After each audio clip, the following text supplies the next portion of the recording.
officially 28 and a half hours, and I'll be home again. And this is the shirt that got Dolph in trouble last week on Raw.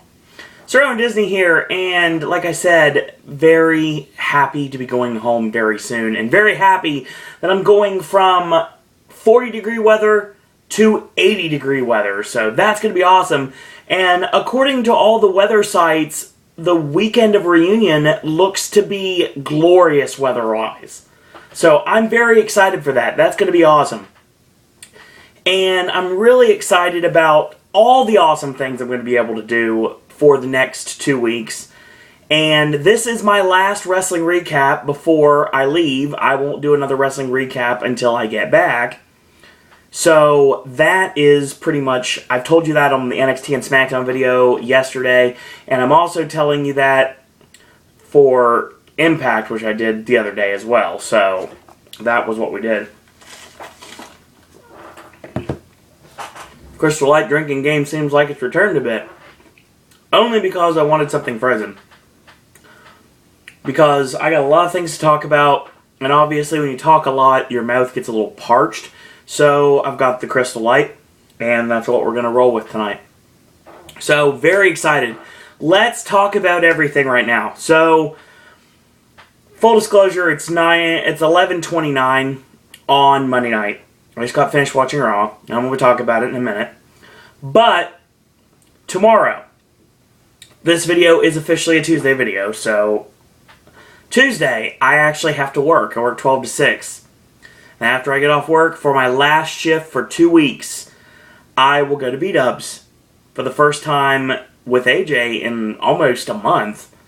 And I will be playing some NTN Trivia, obviously, and getting some food. And then I'm coming back here, and then I'm going to shoot you guys out one last video. And that will be the start of everything. In the video tomorrow night, I will break down my schedule. As of this very moment, it obviously, as usual, it is subject to change at the drop of a hat, depending on if things change. But here's what we got for Wednesday. I will be, as of this very moment, and I'm going to make sure I get this completely correct. So you guys were curious about it, I'm going to break it down for you. I will be flying out of Columbus Airport at 7:35 in the a.m. Wow, I read that wrong. 7:20 in the a.m. And I will be touching down home sweet home Orlando in 9:35 a.m. Which means I'll be in the parks before noon. And as of this moment, I also have an early dining reservation for lunch at Sci-Fi. And then I'm going to Downtown Disney because, courtesy of my brand new AMC Stubs card, I am going to be in attendance for a very special screening of Saving Mr. Banks at 7 o'clock. After the movie is over, I'm going to head over to the Polynesian, and I'm going to meet up with Josh Phelps and the gang at the Reunion pre-meet. Try to hang out with them momentarily, and if something happens and don't make it, or even afterwards, I'll probably end up ending the night at Splitsville. And then the next morning is Reunion. Reunion starts, and at 8 a.m. I have to be at the Contemporary to get my swag bag. And then I'm going to be hanging out with everyone for a couple hours before the first meet, the official first meet of Reunion 2013, the Mike Scopa Dole Whip meet. That will be at noon. And then, of course, we're going to be doing another Sad Tea Party, which I did not get to partake in last year. And the Enchanted Tales with Mike, Scopa, and Belle. So that'll be really fun. And then I will be heading over to Universal because I'm going to go see TNA Impact on December 5th. So that's going to be enjoyable. And then after that's over, I'm going to probably hit the Hard Rock. Or I might go to Bubba Gump. It just kind of depends on my mood at the time. And that's going to end my night. And of course, the next day is Hollywood Studios Day at Reunion. And that, of course, will be when we get our Desserts and Delights party at the Osborne Lights. And then the next day is Epcot Day, and Epcot will also equal out to the special Illumination showing from the Italy Pavilion. And the final day of Reunion, we're going to start it off at the ESPN Club for a live podcast taping and more. special breakfast with the group, and then of course we're going to head over to Animal Kingdom and hit a couple of things. After everything is over with Animal Kingdom, I'm going to head over to SeaWorld property and enjoy the holiday Christmas events. So that's what we've got right now. I will talk about everything in wide detail tomorrow night. But that's what a little bit of housekeeping. And Golden Satellite Awards are out right now, and we may be discussing them tomorrow. You might actually get another video tomorrow. I don't know. It just kind of depends. AJ has also watched a couple of movies. We might be talking about those as well. So who knows? It may happen. It may not. No promises. Let's talk about Raw, shall we?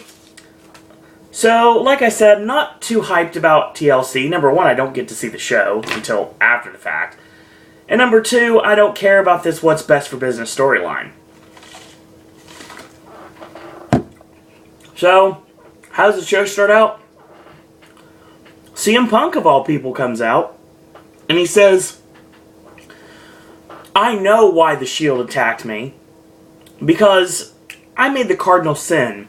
And the cardinal sin in this case is questioning the authority of the great King of Kings. But I don't really want to mess with what's best for business. I could care less. I kind of like living in my own universe. I don't want anything to do with you guys. And he basically says that they are sorry, ignorant douchebags that he's came across his entire life. That's what he believes what's best for business are. This brings out Stephanie. Stephanie comes out and says, it's beneath us to sick the Shield on you for just mere name calling. This is just paraphrasing, obviously. So it brings out Rocaine. Thank you to my friend Ashley for coming up with that. So he says, when did you become the big red ass kisser? Don't patronize me. So Rocaine says, we are not the enemy. He's talking like Hal in 2001. So Punk challenges Kane to a fight. Basically says, you have two ways this could go. Either I knock you out or you can go to sleep. Isn't that the same thing? Should that mean tap you out or go to sleep? Anyway, this brings out the very familiar music of the Shield. And they come out and Punk grabs a chair in self-defense, obviously. Stephanie stops the Shield and says, CM Punk is a man to be respected and admired. And walks away. Rocaine says, yes, he is to be respected, admired, and above all, challenged. So at TLC, he will face off in a handicap match against all three members of the Shield. That's our opening of the show. No mention of Daniel Bryan whatsoever. It was just basically Punk talking about running down what's best for business, and Steph comes out and kind of plays coy about everything, and that brings out the Shield. She stops the Shield, but Rocaine says doesn't matter because there's going to be a match down the road. It was okay opening for what it was. Building the storyline, obviously. So, after two hardcore matches, there's a rubber match that has to be had. So, they finally realize that this needs to be a contendership to something. So, they decide that they want to put the Intercontinental Championship #1 contender spot on the line between this burgeoning feud between Damien Sandow and Dolph Ziggler.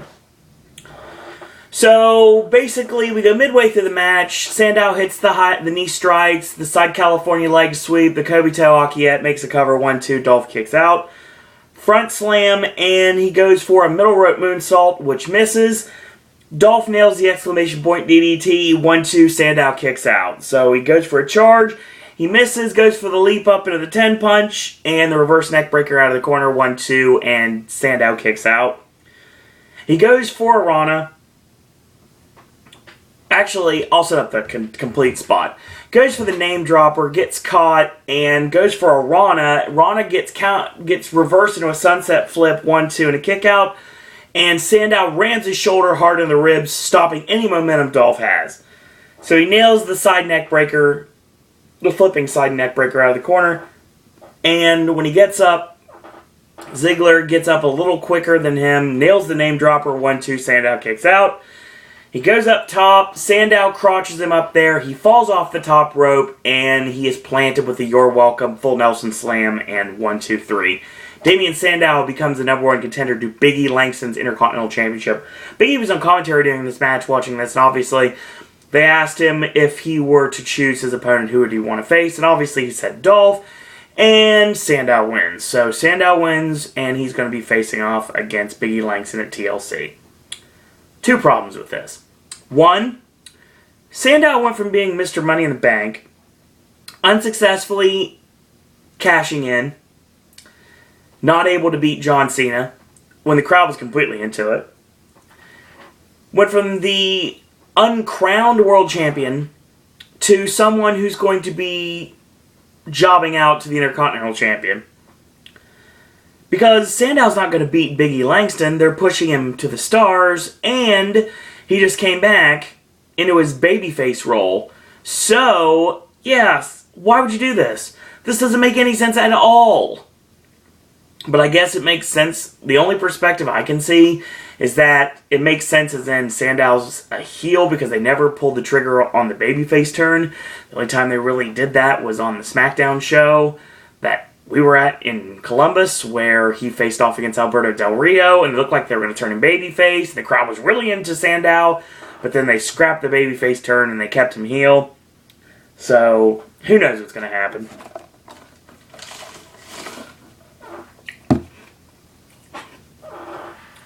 We'll get a 6-diva tag match next. Oh, God. AJ Lee, Summer Rae, and Tamina Snuka against the Bella Twins and Natalya Neidhart. So Summer nails a falling DDT. Still hasn't really broke out her NXT wrestling repertoire. She's more of a dance wrestler. It's more of a gimmick now. Obviously, she's not really able to showcase what people that have watched NXT have been able to see that Summer Rae is capable of. People that have never watched NXT probably think Summer Rae is just a pretty face, which she is, that can't wrestle, but she can wrestle. She's just not being able to at this moment. Eventually, she's going to be able to be allowed to break out of her shell, and she's going to be able to show that she's more than one-dimensional. So, Brie ends up tagging Natty in, and she nails the discus clothesline. She knocks Tamina off the ring apron for good measure. Summer has no partner because this whole match, AJ's skipping around the ring incessantly. So she makes a tag, back kick, gets caught by AJ finally getting in the ring. And, a sharpshooter, which gets stopped by Tamina. AJ ends up getting rolled up 1, 2, 3, and the match is over. She's like, whatevs. She skips around the ring and grabs the championship, skips to the back. So, really nothing out of the match. A really horrid botch in this match with Natty and Summer Rae. I'll tell you right now, I believe, hold on, let me check to make sure. This is the power of live television, folks, just like always. So yeah, we'll talk about this. Give me 1 second.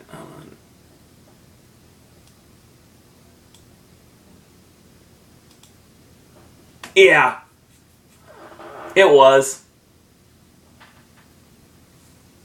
It was Brie, not Natty. Sorry, Natty. That was before Natty got tagged in. So yeah, Summer reached for the tag, and we'll go back to the finish. Summer reached for the tag. Nobody home because Tamina was knocked off the apron. AJ finally gets up on the apron, and she goes for a spinning back kick, gets caught, pulled into the sharpshooter. Tamina breaks it, and double drop kick on Tamina, and that takes her out. And this allows for AJ to get surprised with a roll up 1, 2, 3, and Natalya and the Bella Twins win. It was kind of like in the middle, to be honest. So yeah, okay. Only good thing out of this, because of Natty's pinfall win over the Divas Champion, she is going to be getting a title match at TLC, which I think they finally take the title off AJ. If they don't do it here, they'll do it at the Rumble. I think it'll have to happen soon. So, because thankfully his visa issues are cleared up, Wade Barrett returns doing the Bad News Barrett gimmick from the JBL and Cole show. He stands there and he says he's got some good news and some bad news. Alright, the good news is we are live here on Monday Night Raw.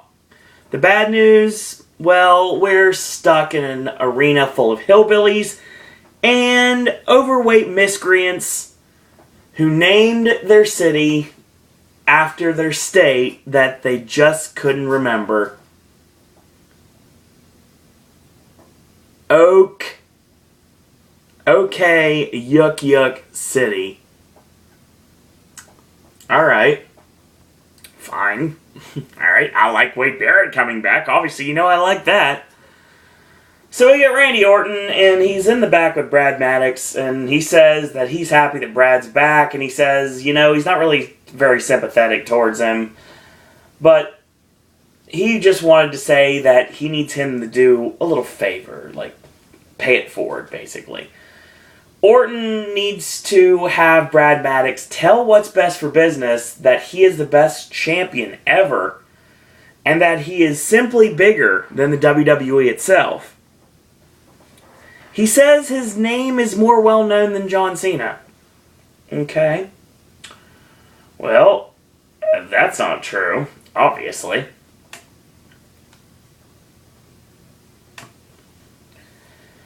So we get our next match, and we find out that apparently after the Wyatt family abducted Daniel Bryan, they left him in an abandoned parking lot. So yeah, who knows what happened to him in that time frame, but he's left in an abandoned parking lot. Now Bryan swears revenge against the Wyatts, and he's going to start off with this match against Eric Rowan. So Bryan comes out. We get the normal Wyatt static interruption, no music. Lights come back on, Rowan and Harper are in the ring. So we go midway through the match, and Bryan is a sleeper on the back of Rowan. And he gets flipped off, charges in with a big boot, and then the stiff kicks in the corner, and the shoulder stunner, and he goes for the armbar to turn into the S-lock, and of course it gets shoved off. Big slam, and then when he gets up, a big forearm, scoop slam, lands on his feet, does Bryan, goes for the arm again for the S-lock, and this time he almost gets it in, but Rowan grabs the bottom rope and slides to the floor. So the knee lift stops the momentum of Bryan, drops the wrong leg knee drop, or the awkward leg knee drop, or awkward knee drop in this case. And he tosses him to the floor, slides back in, and that does Bryan with his quickness at this point. He nails the baseball slide drop kick, goes for the pescado, gets caught, and a tremendous maneuver. He basically gets caught, and he gets swung into the barricade by Eric Rowan. Apparently it knocked some dude's iPhone down, or cell phone of some sort down. Didn't really see, just judging on what I've been reading. So, we come back to live action from commercial break, and of course, Rowan has his dreaded neck twist applied. And Bryan gets up, but he gets put back down again with a hard scoop slam. And Bryan is in this, slumped over in a seated position, and Rowan dives in with a shoulder into the back. Looked nice, by the way. He locks on a reverse bear hug. We've been seeing the reverse bear hug a whole lot lately. Bryan elbows his way out, comes off the ropes, big clothesline by Rowan, just almost decapitates Bryan. So it sends him to the floor, and then sends him shoulder first into the ring steps, tosses him back in, makes a cover 1-2, Bryan kicks out. So a headbutt, and he charges in, and he gets drop toe holded to the middle turnbuckle, and then he kicks him right in the face, and then a charging drop kick, and then he charges for the second one, and he gets caught with a spinning back elbow from Eric Rowan. So he's slumped against the bottom rope, and Rowan plants him with a face wash on 3 times, and then he makes a cover 1-2, Bryan again kicks out. So he locks in a chin lock with a knee firmly planted in the lower back. This allows for him to step on his face when he finally breaks the hold. Bryan tries to punch his way out of the predicament, comes off the ropes, gets caught, and big-time fall-away slam from Rowan. Charging avalanche into the corner, 1-2. Again, Bryan kicks out, face in peril at this point. So a chin lock with a knee between the shoulder in the lower back as usual. Again, Bryan punches his way out. Rowan catches him with the Bane backbreaker, and the big splash misses, so Bryan low bridges the charge, sending him over the top rope to the floor. He drop kicks Luke Harper off the ring apron, who's materialized out of nowhere, of course, and he nails the tope, sending Rowan into the barricade. Goes up top, missile drop kick, and then the yes kicks, and he goes for the buzzsaw, and he gets caught and not power bombed. He lands on his feet, and he charges into a big boot. Rowan picks him up into a gorilla press, and he gets countered into a roll-up. 1, 2, 3, and Bryan wins the match. Actually, pretty good. Pretty good matchup between these two.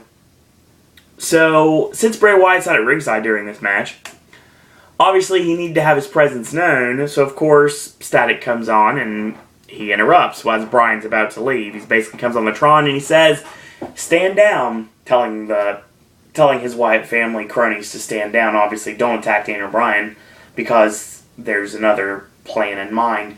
"Don't worry, Bryan, they're not going to hurt you unless I tell them to. Understand something, Bryan. Since I've been here on this earth, I've done a lot of horrible things to a lot of good people.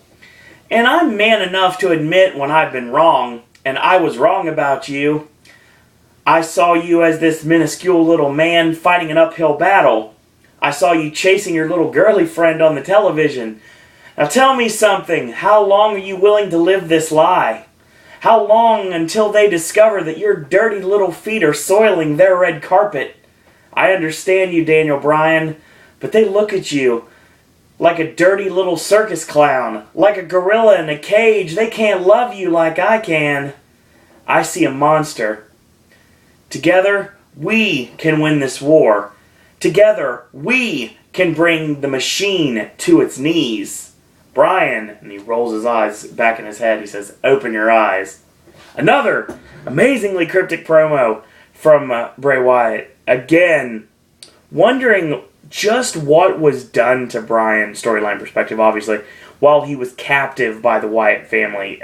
Was he brainwashed? Do we know? I mean, it's anyone's guess. So, that was the end of that. And that was actually your main event for the first hour of Raw. So, Bryan runs into Rocaine in the back, and he basically says that he's friends with CM Punk, so because he's friends with CM Punk, he's going to face the same punishment. So now, he's going to have a handicap match against the Wyatt family at TLC. We'll see what happens with that.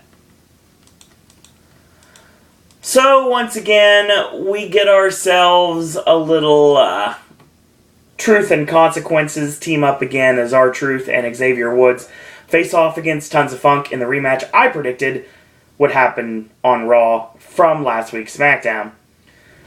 So, Truth with a 10 punch on Tensai, and he charges in, catches the back elbow. He misses the charge and goes shoulder, sending him off the ropes, sending him into the canvas. Does Tensai. So, a slingshot to the middle rope and tagging to Brodus Clay, and he nails a heart punch on Truth, which is interesting, by the way. Big gut shot, and he comes off the ropes, boot in by Truth, jumping calf kick by Truth, and tagging to Woods. He comes in, drop kick to the knee, and a diving forearm. He charges in, and he gets the boot up. Big time honor roll out of the corner, and only gets a 1 count off of it. He forearms Tensai off the ring apron for good measure. Woods gets caught with a sheeplex and planted. He charges in with the avalanche, and he goes up for the middle rope, big splash. He misses, and Woods finishes him off with a Lamahi straw cradle and gets the pin. So, interesting. Once again, further planting the seeds for a heel turn of Brodus Clay, who, via his gear tonight, I shall hereby refer to as Bowser from the Super Mario Brothers. Yeah, that's pretty much what happened.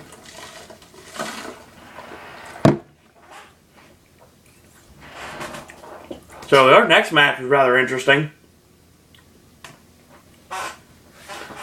Alberto Del Rio fresh off a feud with John Cena over the World Heavyweight Championship, which of course he lost, facing off against Sin Cara. But, oh no, first off you have to understand one thing. You can tell right away it's not Mystico, because he's got a nice little sleeve of tattoos on his arm. Someone else had a sleeve of tattoos on their arm that I actually covered on yesterday's video when we were talking about NXT. Yes, the person under the mask again was the new Sin Cara Unico, which is the better Sin Cara, actually. Mystico's never really got the WWE style, so I don't have a problem with Unico staying under the mask, to be totally honest. So they go have a nice little lucha sequence for a bit.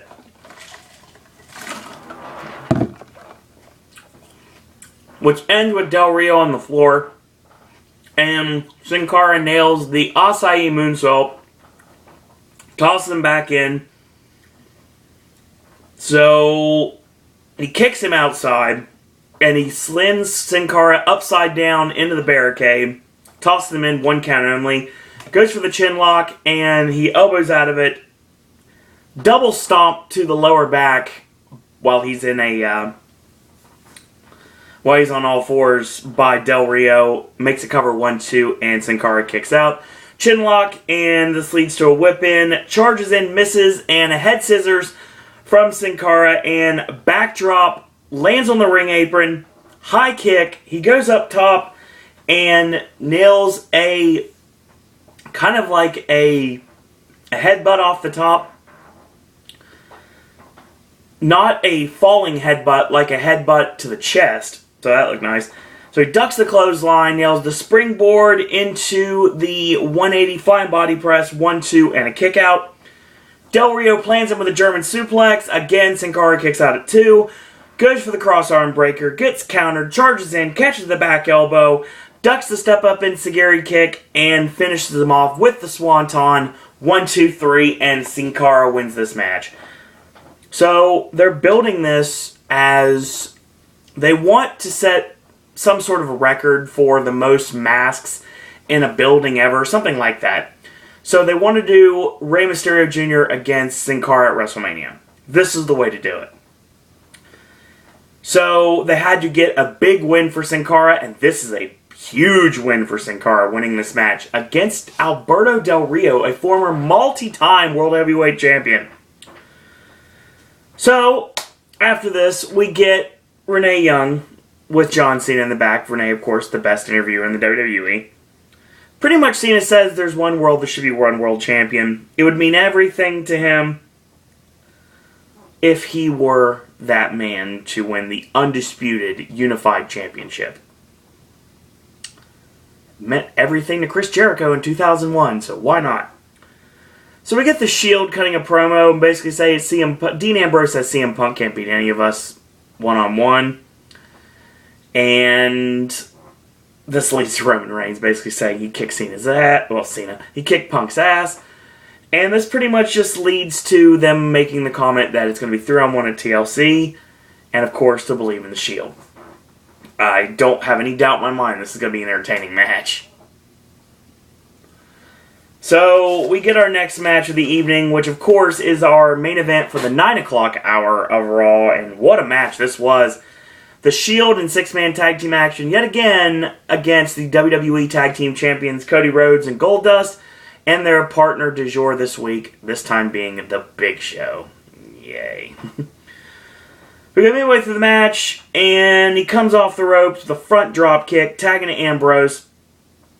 Ambrose with 3 well-placed stomps and a Vader-style crossface, tagging to Roman Reigns. Beautiful Disaster is countered with a huge palm strike and a big knee drop, tagging to Rollins. Rollins comes in with a charging forearm on Cody, and he charges in with a big splash. He misses, he hits the turnbuckle flush, tagging to Ambrose with a neck snap and springboard double missile dropkick on Rollins and Ambrose by Cody. Tagging to Roman Reigns, he comes in, misses the elbow, and hot tag to Big Show. Clothesline, whip in, high back body drop, the running butt bump in the corner. Ambrose low bridges the Big Show, sending him over the top to the floor. He comes back in at 9. Tagging to Rollins, he goes up top with a knee strike, and he kicks him in the face 3 times, makes a cover 1, 2, and he gets pressed off like a small child. Ambrose tagged in, and a gut shot by the Big Show, kick to the face by Ambrose, and tagging to Roman Reigns. Roman comes in with a front face lock, and the Superman clothesline 1, 2, Big Show kicks out. So tagging to Ambrose, he holds him down, and he nails the power drive elbow 1, 2, and a kick out. Locks on the sleeper, and he gets countered with a big-time side slam by the Big Show. Tagging to Roman Reigns, Superman clothesline countered, Goozle, big-time choke slam. Tagging to Goldust, tagging to Seth Rollins. He comes in, ducks the clothesline, and nails the drop-down uppercut. Inverted atomic drop, and a boot to the side of the head. Goes for the 10 punch. He kicks off, charges with the back elbow, and he nails a Rana out of the corner. Just shocks the world. Dustin Rhodes hit a Rana out of the corner. Big time spine buster. Ambrose makes the save, and Dean tosses Cody to the floor. So, Show pulls the rope, of course. This allows Ambrose to go over the top rope to the floor. He low-bridged him. So Goldust catches him with a power slam on Seth Rollins, and Roman spears the Big Show on the floor. Not even caught on camera, mind you. Double jump flying body press by Cody onto Roman Reigns. Seemed like he might have tweaked his ankle there. Goldust goes for a superplex on Ambrose onto Rollins, and Rollins rolls out of the way. He nails the superplex. Rollins takes advantage of being the legal man, stacks him up 1, 2, 3, and the Shield win another awesome match, as usual. So, excellent contest. The Shield proving yet again why they are one of the most must-watch segments of WWE programming right now. And I love Goldust and Cody Rhodes as a team too. They're amazing. And this will continue, obviously, until we get another rematch with Cody and Goldust against the Shield. But of course, they had their match on SmackDown, which was awesome. We talked about that. Led into the 6-man, which led into a 12-man. So once we have them against each other again, things will be good. I say probably the Royal Rumble, if I had to guess. So Renee Young is backstage with CM Punk.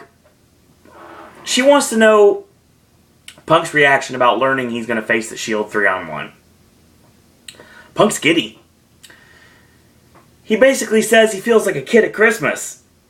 And he starts singing I Feel Pretty from West Side Story. Shout out to Aiden English on that one. So, he basically says that he knows he's going down. The real question is, how many members of the Shield is he going to take down with him? Bad News Barrett comes out again. He says he's got some more bad news. This past Thursday, we Americans celebrated Thanksgiving. So, we ate turkey and gravy and stuffing and pumpkin pie. But as a result, we're now have clogged arteries. We sweat when we eat, and we're constipated. Problem with that, obviously, I didn't eat Thanksgiving dinner, so I'm none of the above. So there. So, I like this Bad News Barrett gimmick. I really do, to be totally honest. Anything that gets Wade Barrett back on television, I'm good with. So we got our next match, which is going to be The Miz and Kofi Kingston teaming up, what looks to be one last time, against this new team of, I guess I'm going to call them the Nexus Relocation Program, which is Curtis Axel and Ryback. And they are becoming quite a team, to be honest. I don't know what's going to happen with that, but I said that both of them were pretty much done for a while, but I guess they found a new life as a tag team. Who knew? So a big slam and a big splash by Ryback. 1-2, Miz kicks out. We're midway through the match, by the way. He goes for the hanging vertical suplex, and he lets the crowd chant Goldberg enough that they make everyone believe he's going to go for the jackhammer, and of course he just does the delayed vertical suplex, and he's fine. 1-2, Miz kicks out. So reverse bear hug, Miz elbows his way out, and Ryback taxing Curtis Axel. Pushes Miz in the ropes, nails a standing dropkick. 1-2, Miz kicks out. Tag back into Ryback, and Ryback with a mule kick onto The Miz, 1-2, and a kick out. So Miz punches the way out of the corner. Bear hug on The Miz. So The Miz elbows his way out. He charges in, gets the elbow up, ducks the clothesline, and a charging clothesline sends The Miz off the ring apron. Double jump, flying body press, 1-2, and a kick out. And then there's the 10 punch by Kofi and knocks Axel off the ring apron. And Kofi gets planted with a shell shock, 1, 2, 3 out of nowhere. So that's pretty much how it was over. This, of course, was Kofi accidentally hitting The Miz, knocking him off the apron, and Miz was taken out of the match, and he pretty much just walked in shell shock after that. So, again, we're still doing this Kofi-Miz feud, and after the match, The Miz just slapped the taste out of Kofi's mouth, and then left. So, yeah. Why? We come back from commercial break, and we have Fandango in the ring with the gorgeous Summer Rae. His entrance is cut off. This isn't good. And who comes to the ring? Rick Ross, the boss. Mark Henry himself. So, somebody's going to get their ass kicked tonight, and it's Fandango. I'm not happy about that. So, this match is really short, actually. And a big slam and a huge clothesline, and Mark Henry walks on Fandango's chest. Dances for Summer Rae, who jumps up on the ring apron. This allows a momentary distraction, but the momentary distraction isn't enough, because when Fandango charges in, he catches the back elbow from Mark Henry. Whip in, and goes for a charge in the corner, and he misses it. Fandango repeatedly boots him in the head. Drop kick to the knee to take the big man off his feet. Grounded DDT, 1-2, and a kick out. Repeated kicks to the face. He goes up top for the flying body press, and he catches him, but he still goes down. 1-2, and a kick out. So he comes off the ropes, clothesline, catches him, world's strongest slam, 1, 2, 3. Mark Henry continues his dominance. I just wish it wasn't against Fandango. So, I will not even dignify the SmackDown recap with a response. I always have to deal with Raw. The Raw rebound on SmackDown drives me insane. I hate when they recap WWE on NXT. This is the first time I remember that SmackDown was actually recapped on Raw. And the only reason why is because they were selling the fact that Titus O'Neil still has a tummy ache. Wonderful. This, of course, is leading to a tag team match that I was pretty much calling. Primetime Players against the Real Americans, which is technically your main event, since the main event's going to be a in-ring segment between What's Best for Business, Randy Orton and John Cena, the contract signing, if you will. So, Uncle Zeb says, what man wants to puke on another man? He says PTP has a new term now. The meaning is now primetime pukers. This deviant behavior will not be tolerated in his America. So, of course, we the people, and this is our match. Our main event for Raw tonight, the Real Americans versus the Primetime Players. Hopefully this doesn't continue past tonight, because I'm tired of this puking crap already. Midway through the match, Swagger with a clothesline on Titus O'Neil on the floor. Toss him in, 1-2, and a kick out. Front face lock applied, and he gets backed into the corner. So he fights his way out, but he gets caught with a shoulder block from Swagger. Cesaro with a neck snap, and Swagger bomb, tag, leapfrog, double stomp, we the people, the steez, and Darren Young makes the save.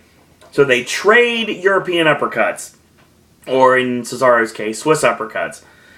And he nails Titus with a deadlift and a side salto, tagging a Swagger. They double whip, double back elbow, and makes a cover 1-2 and a kick out. Tag back into Cesaro. Big time suplex on Titus, and the chin lock. Titus just flips him off. Double leg, and with everyone telling him not to, he goes for the giant swing. So he hits the giant swing. Zeb gets on the apron. It's like, stop it. He's going to puke again. So this tags in Darren Young, and Titus goes to the floor, and I stop talking about him. Whip in with a clothesline, overhead release belly-to-belly suplex from D. Young, and charges with a clothesline in the corner. Northern Light suplex 1-2, and Cesaro kicks out. So he power slams Swagger when he runs in, and of course, Young ends up going off the middle turnbuckle for a dive, and Cesaro's right there, does his party right good with his Swiss uppercut, and that's the end of the match. 1, 2, 3. The Real Americans win this match. It was okay for what it was. Like I said, just after tonight, do not talk about the vomit problem anymore, please. I'd appreciate that. Let this go on as is.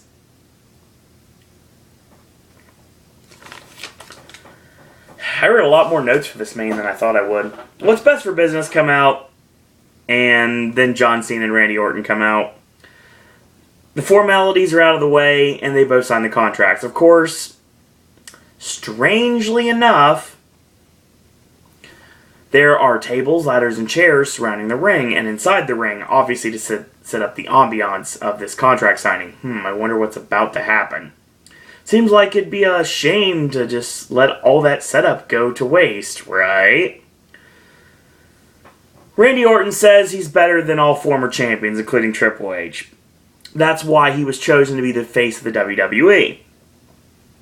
We have something in common, me and the WWE Universe.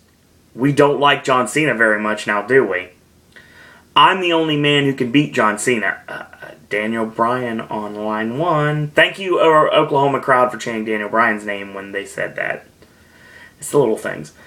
The only reason you were put on this earth, and Cena shuts him up because I'm tired of this promo too, and he basically says, the thing about you, Randy, is you never lived up to your potential. You're the most gifted superstar ever, but you threw it all away. You got way too cocky, and then you got lazy. Wow, that's spectacular. You're the youngest WWE champion in history. I'm not you. I'm John Cena. I'm simply the first to show up and the last to leave. You were given that WWE Championship. I earned mine. If you get anything from me at TLC, you will have to earn it. You got two options as far as I can see things. Either you leave or you simply make a move. Listen real close.